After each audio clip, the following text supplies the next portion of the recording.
સૌથી મોટી વાત એ ભગવાનની વાત. સૌથી મોટી વાત એ ભગવાનની વાત. એમાં જે જીવને ઉર્જા મળે, ઓજસ મળે, શક્તિ મળે, એ અંતકાળે બહુ કામ લાગે. સંસારમાં જિંદગી આપણે જીવીએ છીએ, પણ જો આપણા જીવનથી ભગવાન રાજી ન થાય તો જિંદગી આખી નકામી છે.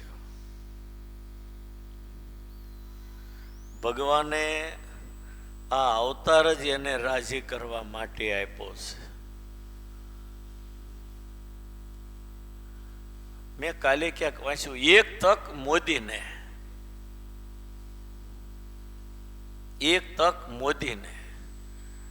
હું એમ કહું છું કે આ માણસનો અવતાર મળ્યો, એક તક જો ભગવાનને આપી દે ના જીવ બેડો પાર થઈ જાય. એક તક ભગવાનને બસ. સગા સંબંધીઓ, પરિવારમાં, સમાજમાં બધી આપણે તક આપી, સેવા આપી, બસ એક તક ભગવાનને, બેડો પાર થઈ જાય. આપણે માયાના જીવને એટલે એવા જગતમાં માથા મારીએ છીએ ને એની ન પૂછો વાત. પણ એક વાર જો ભગવાન માટે જિંદગી બની જાય, ખરેખર જિંદગી ઉગરી જાય. જે દિવસે ભગવાન મારો છે એવું જ્યારે લોહીમાં મનાઈ જશે ને, ત્યારે માથેથી કેટલો ભાર ઉતરી જશે. જેને તેને આપણા માન્યાને એમાં બહુ હેરાન થઈએ છીએ. એક વાર જો ભગવાન આપણા મનાઈ જશે ને, ખરા દિલથી જિંદગીમાં મેદાન મારી જવાનું. નરસિંહ મહેતા અને પ્રહલાદને આપણે રોજ યાદ કરીએ છીએ. ખરેખર હાવ ભગવાનના ભરોસા ઉપર જીવતા હતા. આજે જો ભગવાનના ભરોસે એવું જીવાય તો આજે ભગવાન છે અને છે. પણ આપણી દાનત હારી થોડી ખોરી થઈ ગઈ ને, સિંગ એની પણ ખોરી થાય પછી મજા ન આવે. એ માણસ આપણે નરસિંહ મહેતા અને પ્રહલાદ જેવા, પણ દાનત ખોરી થઈ ગઈ. આપણને જેટલો જગતનો ભરોસો છે ને, એટલો પ્રહલાદને ભગવાનનો ભરોસો હતો, અને એટલે પ્રહલાદ ઉગરી ગયા. ભગવાન કેટલા દયાળુ. જીવના ગુના હમું તો જોતા જ નથી. જીવના ગુના હમું જોયે તો એકે જીવનું મહારાજ કલ્યાણ ન કરી શકે. પણ ભગવાન બહુ મોટું દિલ રાખે છે, બહુ મોટું દિલ રાખે. મેં કીધું તું ને કે મંદિરની પહોળાઈનું માપ નીકળે, પણ મંદિરમાં ઉભેલા ભગવાનના દિલની કેટલી પહોળાઈ છે ને એનું માપ કોઈ ન કાઢી શકે. જીવના ગુના હમું તો જોતા નથી, પણ કારણ વગરની એવા જીવની ઉપર ભગવાન દયા કરે છે. બીનુ કારણ રઘુનાથ કૃપાલા, કોમલ ચિત અતિ દીન દયાલા, કોમલ ચિત અતિ દીન દયાલા. એટલું બધું ભગવાનનું કોમળ ચિત છે અને અતિ દયાળુ. જીવના ગુના તો ભૂલી જાય, પણ જીવની ઉપર રાજી કેટલા થાય. જટાયુની ઉપર રામની કેટલી દયા હે. જટાયુ એટલે મરેલા ઢોરના માંસ ખાઈને જીવનારો. તમને બધાને ખબર હશે ને કાઠિયાવાડ વાળાને કે ઢોર મરેલું સીમાડે પડ્યું હોય ને હરિજને કાપ્યું કોઈક્યું કર્યું હોય, પછી ત્યાં દિવસે તમને છે ને ગામ ઉપર હમળીઓ દેખાય. હમળી ગરજા કહે ને કાંઈક એને, મરેલું ઢોર હોય ને આકાશમાં દેખાય એટલે તમારે સમજવું કે આજુબાજુ ક્યાંક ઢોર મરી ગયેલું છે. ખબર પડી જ જાય તો જ એ આકાશમાં ઉડતા હોય, બધા ખાઈને લીલા લહેર કરે આકાશમાં, ફરવા વૈયા જાય, પાલટી કરી હોય ને એટલે. હવે મરેલા ઢોરના માંસ ઉપર જીવનારું જટાયું, એને માટે તુલસીદાસે લખ્યું પણ ખરું, ગીતય તમ ખગય આમેશ ભોગી ગતિ દિન હિજો યાચત જોગી. ગીધ દેહ 4 પ્રકાર કયા. આમિષ ભોગી, ગીધ, અધમ, ખગ, આમિષ ભોગી. ગીધ એટલે હાવ હીન જાતિ, ઉતરતી જાતિ. અને બીજો પર્યાય લખ્યો અધમ. અધમ એટલે શૈલી કક્ષાનો, તમામ યોનિની અંદર શૈલી કક્ષા. ગીધ, અધમ, ખગ. ખગ એટલે પક્ષી જાતિ. પક્ષી જાતિમાં કલ્યાણ થાય નહીં. શાસ્ત્રોમાં એવું લખ્યું કે જ્યારે માણસનો અવતાર આવે 84 લોક યોનિમાં જીવ ફરે, ક્યાંય ઠેકાણું ન પડે. જ્યારે માણસનો અવતાર આવે અને ભગવાન ભજે તો કલ્યાણ થાય. એની ઉપર ચોકડી મારી જટાવી. મરેલા ઢોરનું માંસ ખાનારું, ગતિ દિન ઈજો યાચત જોગી. એને એવી ગતિ આપી, યાચત યોગી. યોગીઓ જે ગતિ ઈચ્છે ભગવાનનું ધામ, એ ગતિ જટાયુને ભગવાન રામે આપી. આ વિચારવા જેવો પ્રશ્ન તો ખરો.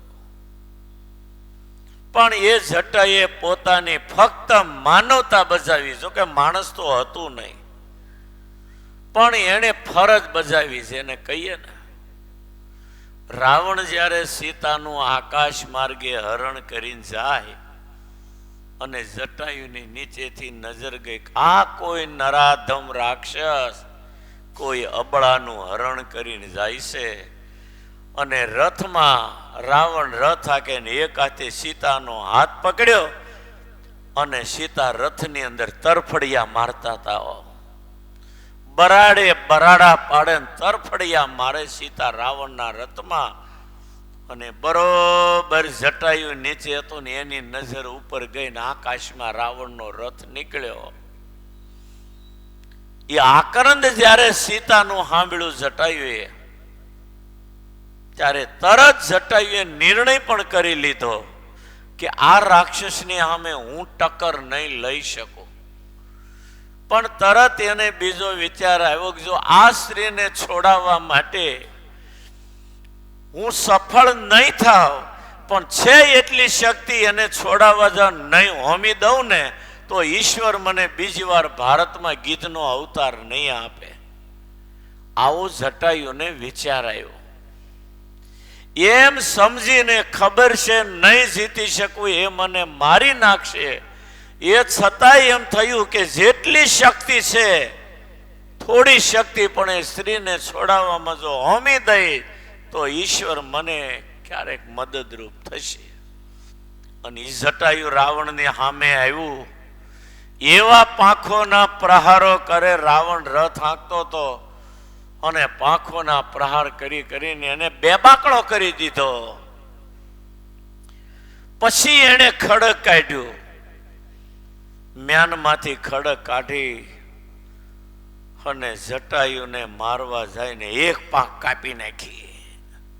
જટાયુને જોર કરવાનું હતું પાંખો ઉપર, એક પાંખ કાપી નાખી અને જટાયું દળદળ દળદળ દળદળ પછડાતું પછડાતું આવ્યું નીચે ખાડામાં અને લોહી નીકળ્યું ને આખો ખાડો ભરાઈ ગયો ને એમાં જટાયું તરફડિયા માર્યો. એવામાં પંચવટીમાંથી સીતાને ખોળતા રામ લક્ષ્મણ જતા જતા રસ્તામાં લોહીના ટીપા પડેલા જોયા ને એટલે રામ ત્યાં બેસી અને જોર જોરથી રડવા લાગ્યા કે લખાન, મારી સીતાને કોઈએ મારી નાખી, જોઈ લોહીના ટીપા પડ્યા. જોર જોરથી રામજી રડે અને લક્ષ્મણ એને શાંત કરે છે. મોટા ભાઈ, એવું ન હોય પ્રભુ, ધીરજ રાખો, આપણે તપાસ કરીએ છીએ, કેમ તમે માની લો મારી નાખ્યા સીતા? પણ જો કે આ લોહી લોહી કેટલું પડ્યું છે. એ લોહીના ટીપે ટીપે રામ લક્ષ્મણ ચાલતા ચાલતા જાય તો લોહીના ખાબોશિયામાં જટાયું તરફડિયા મારતું હતું ને એ દેખાય. જટાયું એટલું આક્રંદ કરે, પાંખ કપાઈ ગયેલી તરફડિયા મારે, એટલું તરફડિયા મારે, આંખમાંથી આંસુની ધારા જાય. તા રામ અને લક્ષ્મણ આવી ગયા. આ ફરજ બજાવી તો ઈશ્વર મદદે આવી ગયો. અને રામે એની હામું જોઈને કહ્યું, રાવણ બહુ દયાળુ હતા, રાવણને મારવાના નહોતા, દયાળુ હતા, કોઈને મારવામાં ભગવાન માનતો નથી. પણ આ જટાયું કસણાય કસણાઈને તરફડિયા મારે રડે, એની પીડા રામથી જોવાની નહીં. અને રામે કહ્યું, તને મારનારને હું મારી નાખી નહીં છોડું. પછી ખબર પડી કે આ સીતાને છોડાવવા જતા દશા થઈ. બાકી સીતાને લઈ ગયો એટલે રાવણને મારી નાખ્યો એવું નથી. રામ તો કેટલાય જીવના ગુના માફ કરવા જગતમાં આવ્યો હતો.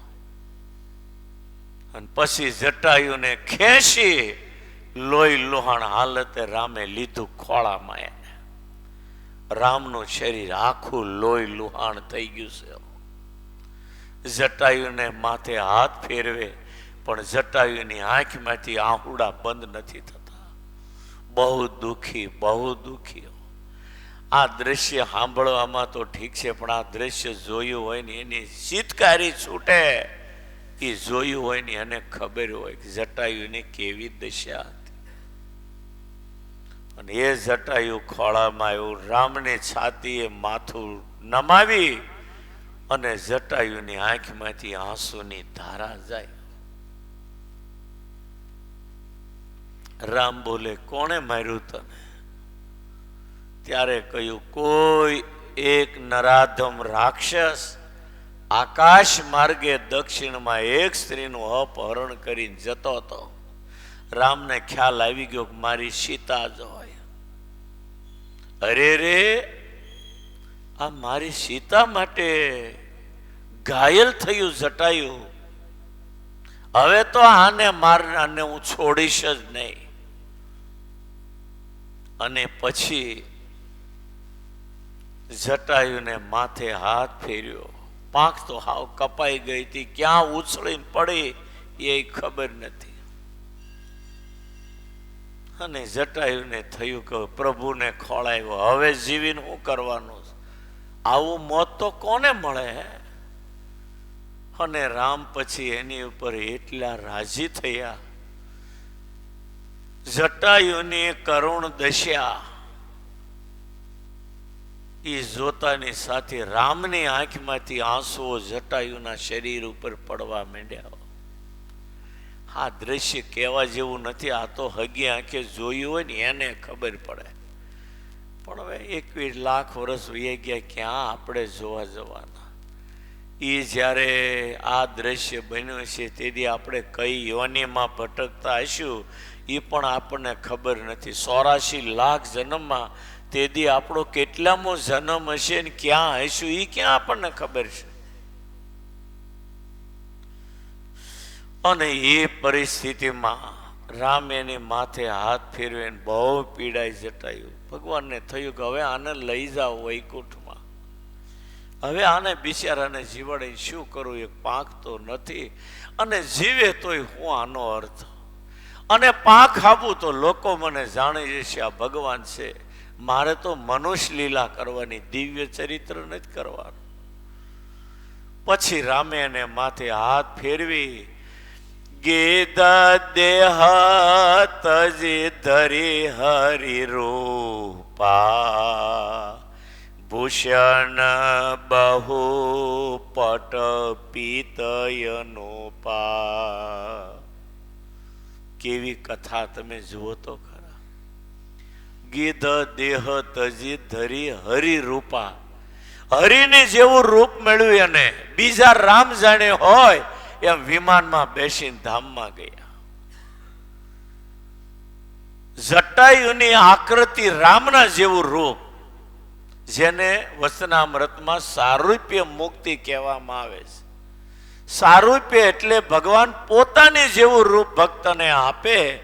4 પ્રકારની મુક્તિ, એમાં સારૂપ્ય મુક્તિ એટલે ભગવાન પોતાના જેવું શરીર આપે.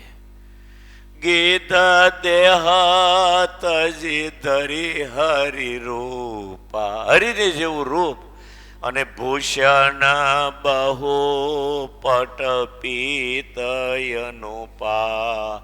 ભૂષણ એટલે એકે એક જાતના અલંકારો એને પહેરેલા. ભૂષણ શોભા. ભૂષણ બહુ પટ પીત, પટ એટલે વસ્ત્ર, પીત એટલે પીતાંબર, પીળું પીતાંબર પહેરેલું.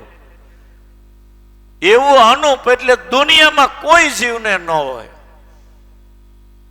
એવું પીળું પીતાંબર, રાણી કલરનો ખેસ, માથે મુંગટ, જો એટલે એમ લાગે કે આ બીજા રામજી છે.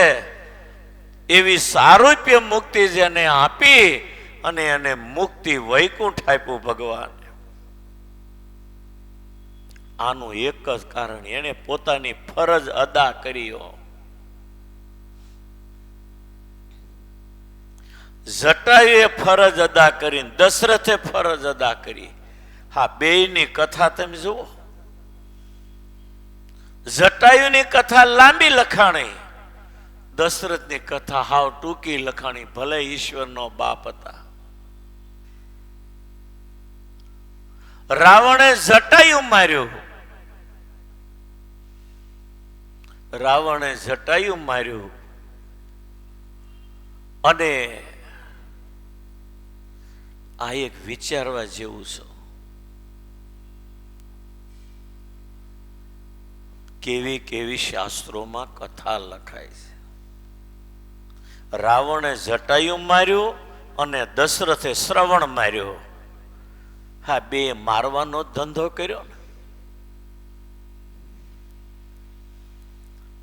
રામે રાવણને માફ ન કર્યું, રામે એના બાપ દશરથને માફ ન કર્યું. રામે બેને માફ નથી કર્યું. રાવણે જટાયુ માર્યું, દશરથે શ્રવણને માર્યો. બેને કર્મના બદલા હરખામણે. એક દુશ્મન અને એક બાપ હતો. દશરથ બાપ હતા અને રાવણ દુશ્મન હતો, પણ બેને કર્મના બદલા કેવા આપ્યા તેમ જુઓ. સારું વિચારવા જેવું નહીં લાગતું. આમાં આપણી ક્યાં ગણતરી થાય? આમાં ક્યાંય ગણતરી થાય એવું ખરું? એક કીડીને મારી છે તો ઈશ્વર આપણને છોડવાનો નથી. મચ્છર માર્યું છે ફુવારો કરીને, કે ફુવારો કરીને ઝાડવામાં ગળો કે જંતુ માર્યું છે ને, ઈશ્વર માફ નથી કરવાનો.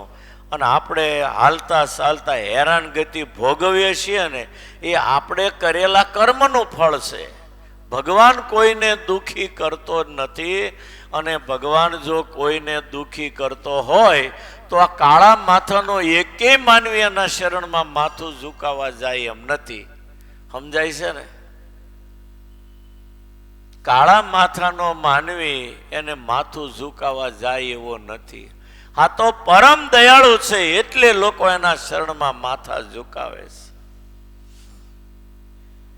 સારું, જિંદગી એટલે જિંદગી.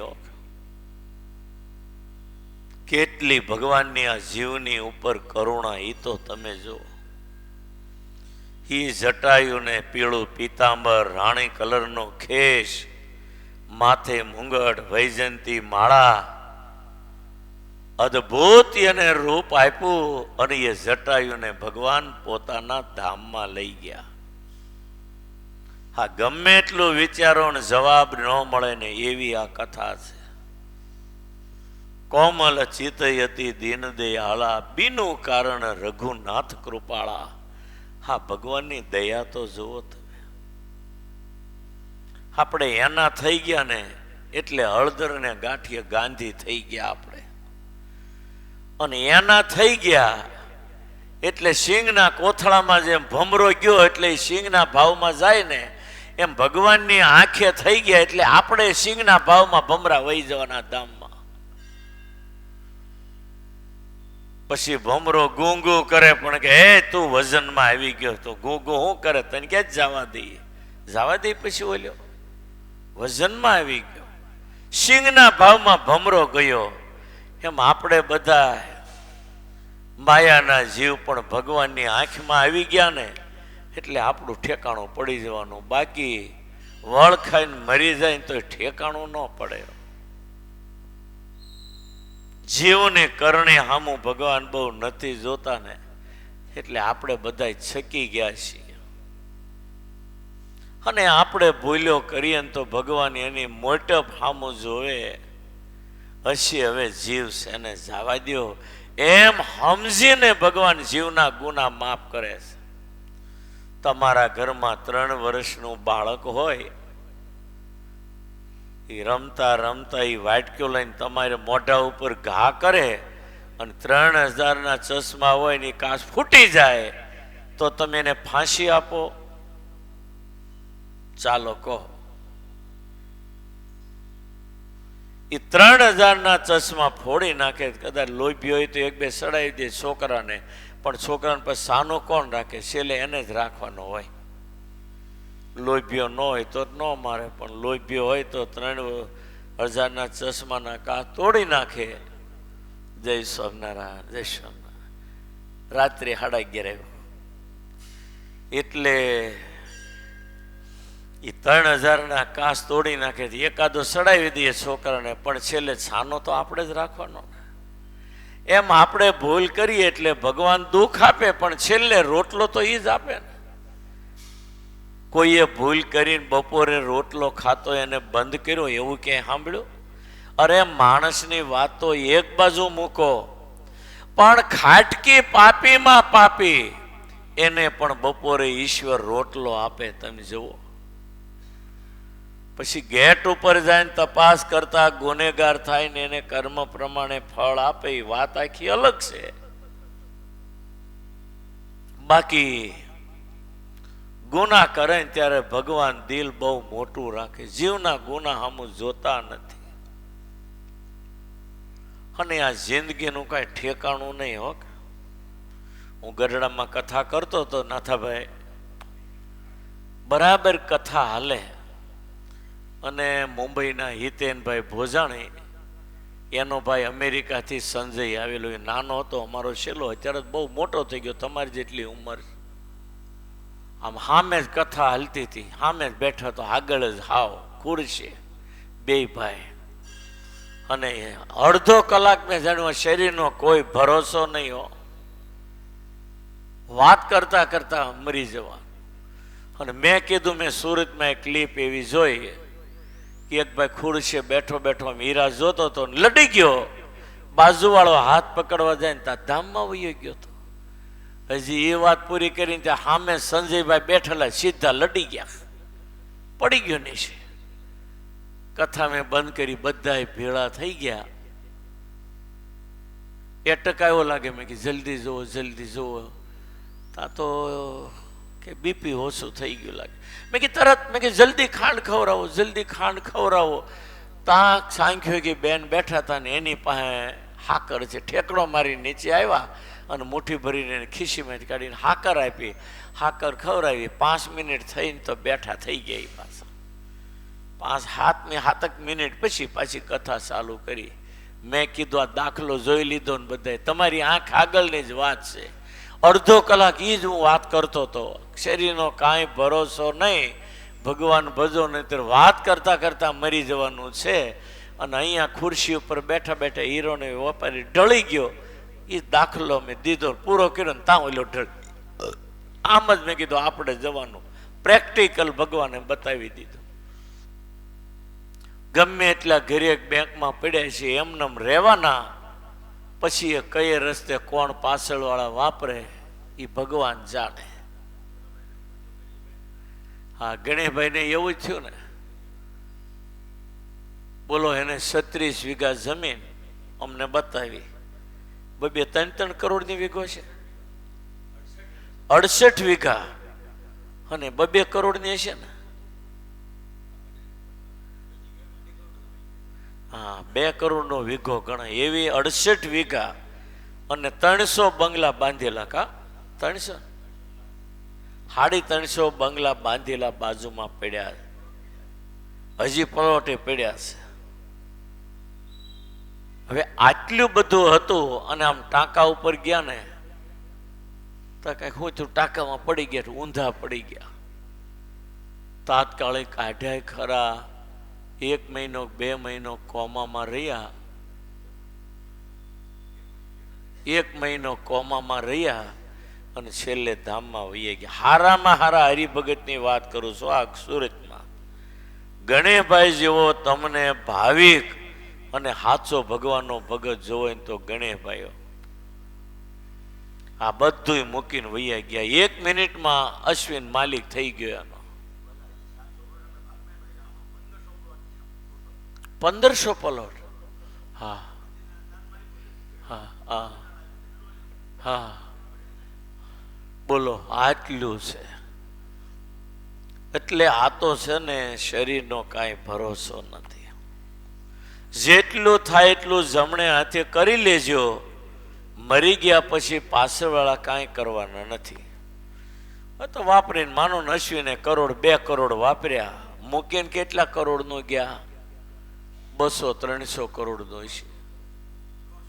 150 કરોડનું મૂકીને ગયા.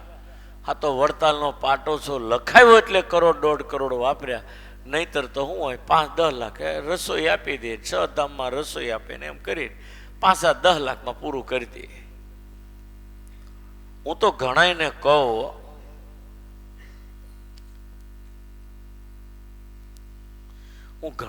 કહું, તમારી પાસે 50-100 કરોડનું હોય ને તો 25 કરોડ 5 વીઘા જમીન વેચીને વાપરવા જ માંડો. જસ લઈ લ્યો, કાલે તમારી પાછળ કોઈ કરવાના નથી.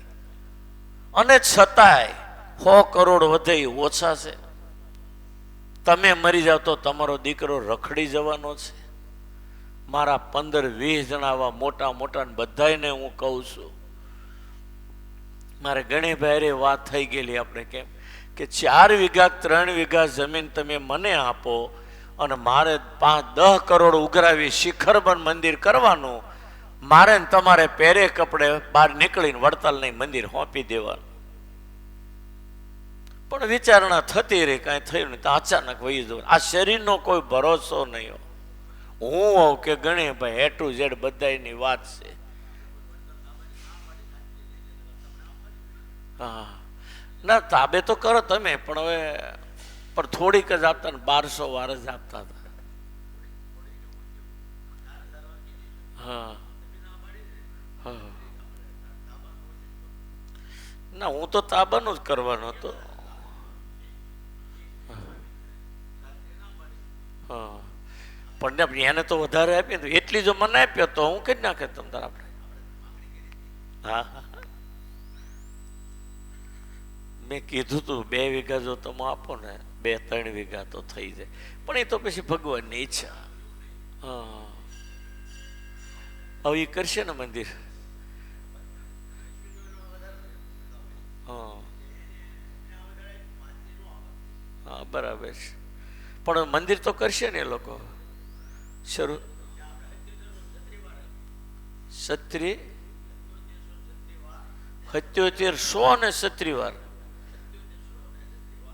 ઓહો, તો કેટલા વીઘા થઈ? તો વીઘા ઉપર થઈ ને. 3.5 વીઘા, ઓહો.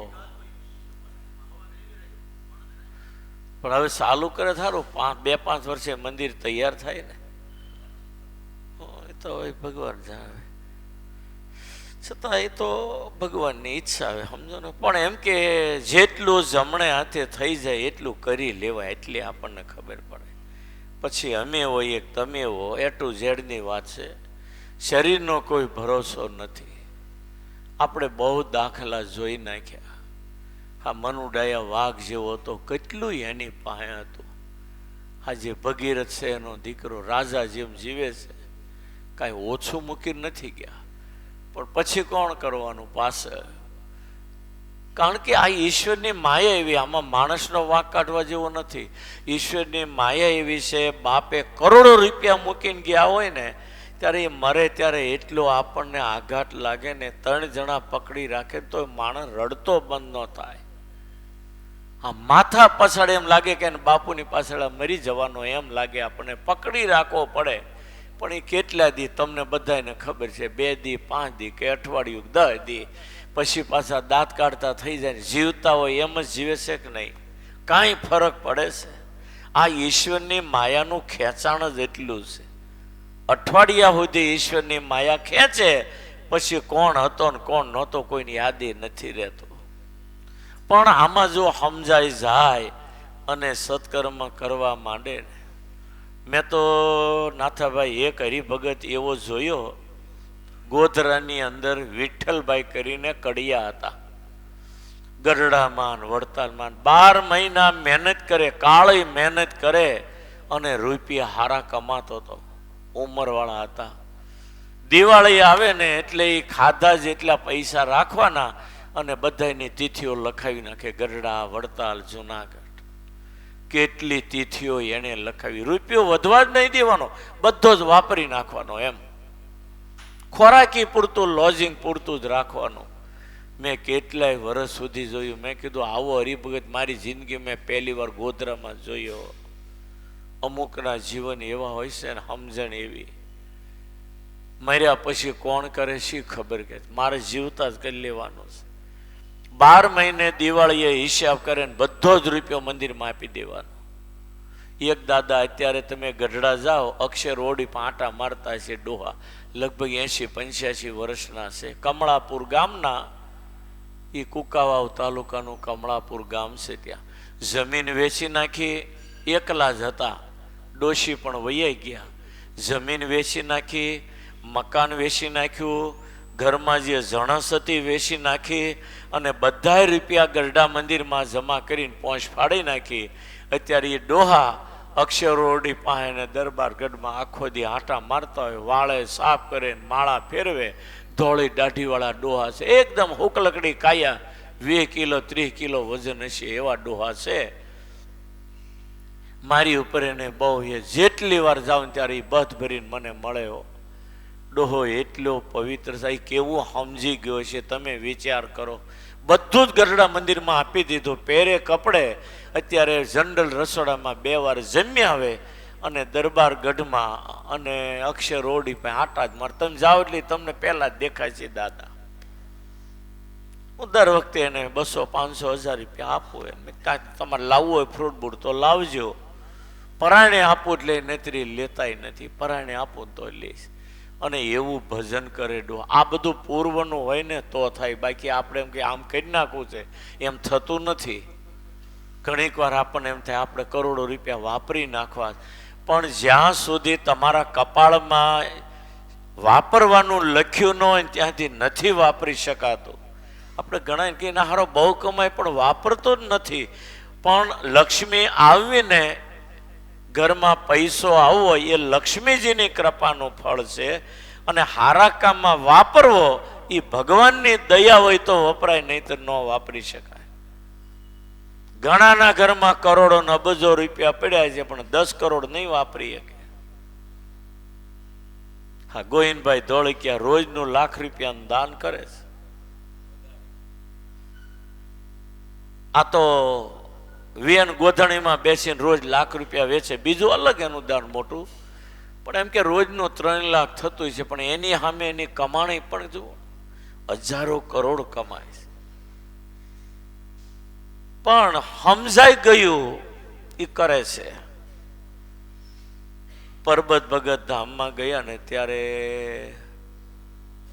છેલ્લી વાર હું હાર પહેરાવા ગયો હતો. જોકે અહીંયા એને લોહીની ઉલટીઓ, એને એ માણસ એટલે આ જમાનાનો ખરેખર નરસિંહ મહેતા જ કહેવાય. એટલો ભગવાનના ભરોસે જીવનારો. અહીંયા લોહીની ઉલટી થઈ હતી અને અડધી ડોલ લોહી નીકળે એટલું નીકળી ગયું.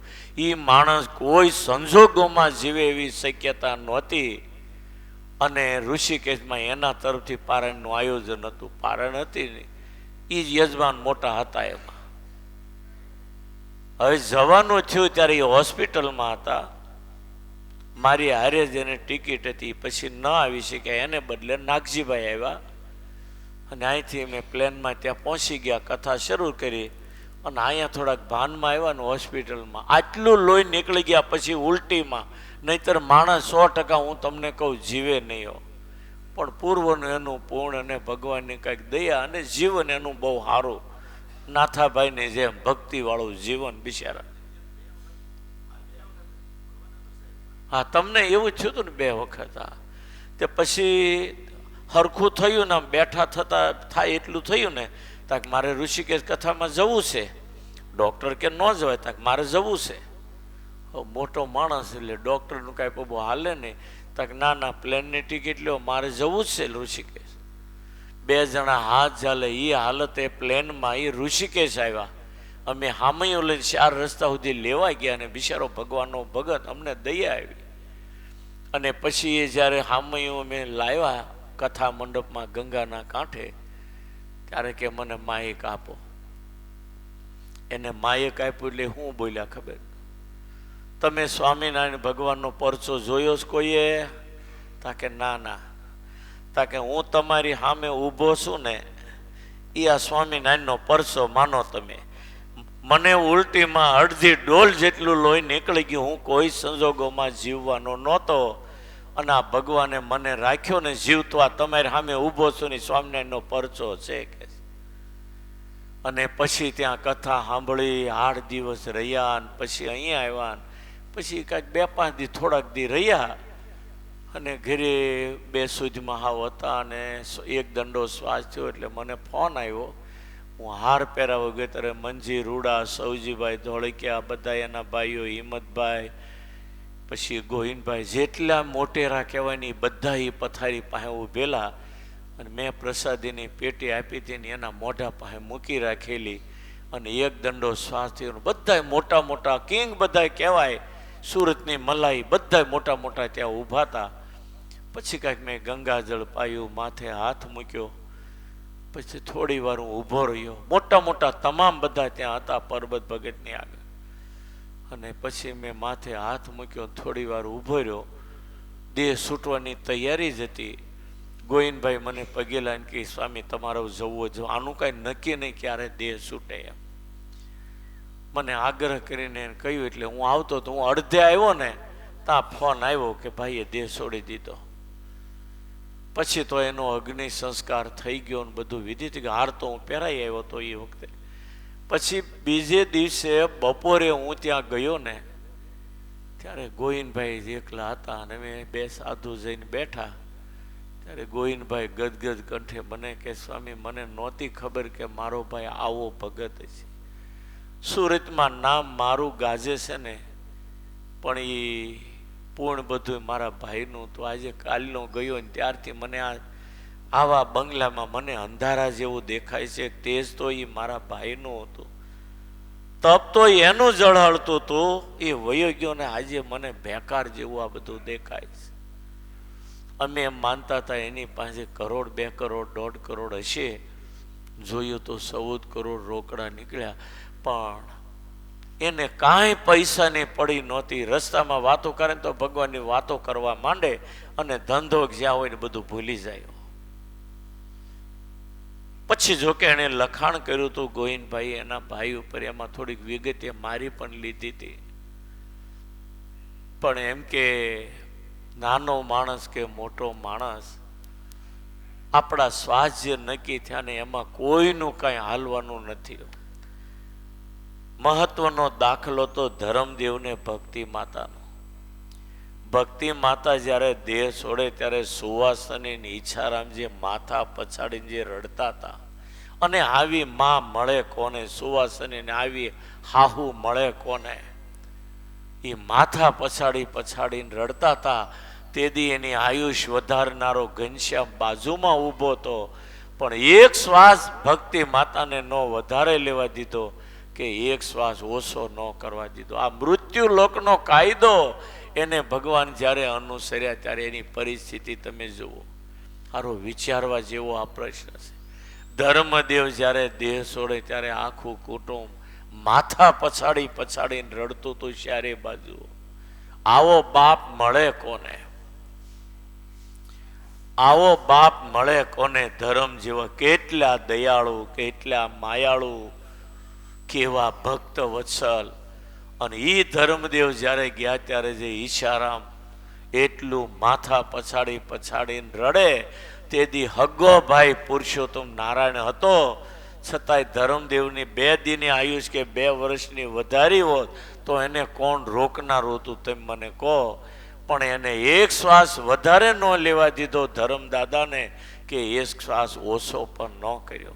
આ ઉપરથી અનુમાન કરી લેવું કે આપણું અઠવાડિયામાં મૃત્યુ નક્કી છે, એમાં જરાય ફેરક પડવા નથી. પછી એની દયા હોય 2 વર્ષ જીવાય તો ભલે, બાકી આયુષ્યનું કોઈના હાથમાં નથી. ઘણીક વાર માણસ પગથિયા ઉતરતા વયો જાય, ઘણીક વાર માણસ બાથરૂમમાં બેઠા બેઠા વયો જાય, અને ઘણીક વાર માણસ જમતા જમતા વયો જાય. જોબન પગીએ જમતા જમતા ભાણા ઉપર બેઠા બેઠા દેહ છોડ્યો. આવા કેટલા દાખલા જોયા, એક નહીં હજારો દાખલા આપણી આંખ આગળના છે. કેટલા મારે તમને ગણાવવા. હા, આપણે બાબુ પૂજા કેવો હરિભગત, એનો જોટો ન જડે એવો હરિભગત. દ્વારિકામાં ધજા ચડાવીને આવતા હતા, ડબ્બામાં હુતા હતા. એક ભાઈ બાજુમાં ગયા, આવીને જોયું ને તા તો વૈયા ગયા હતા. લ્યો, હુતા હુતા વૈયા ગયા, એક જ સેકન્ડમાં વૈયા ગયા. કોઈને હારે વાત કરવા ન રહ્યા, કોઈને આમ કહેજો, કોઈની પાસે એટલા લેવાના છે, આમ છે, કોઈ વાત સાંભળવા નહીં. માટે જિંદગી છે ને પાણીના પરપોટા જેવી. ભગવાને કરોડો આપ્યા હોય ને તો 50 લાખ કાઢી ચાલુ જ કરી દેવું. આપણે આડે ધડ. તમારે બીજે વર્ષે આવકમાં ઓછા હોય તો દાન કરવાને સ્ટોપ કરી દેવાનું. 1 રૂપિયાનું દાન નહીં કરવાનું. બાકી તમારા કપાળમાં જે લખ્યું છે ને એટલું ઈશ્વર આપવાનું આપવાનું ને આપવાનો.